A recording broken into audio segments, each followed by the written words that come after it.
Nous sommes très heureux d'assister à cette conférence, ce forum sur le Maroc atlantique, la vision atlantique de Sa Majesté Allah Yansuru.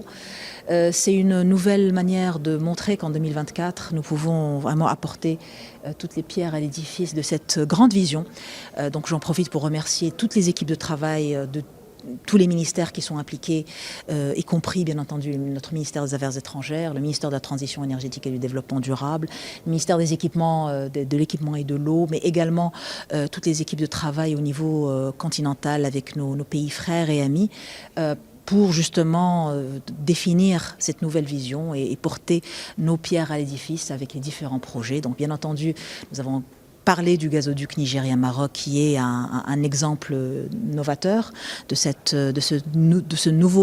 nouvelle génération de partenariat sud-sud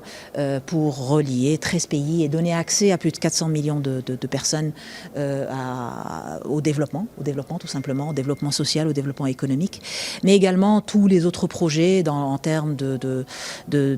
développement au niveau territorial, l'accès à de l'énergie propre, les mini-réseaux,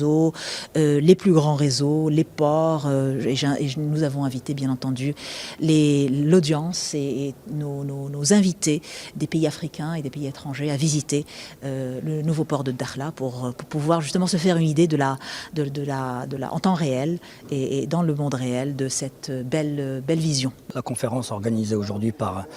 le groupe Le Matin est une conférence importante puisqu'elle permet d'associer des officiels des pays riverains de l'Afrique atlantique aux côtés d'officiels des pays du Sahel, avec des officiels du Royaume du Maroc, avec lesquels ils vont échanger, notamment avec des acteurs du secteur privé et de la société civile. Cette conférence est aussi l'occasion de permettre à ces officiels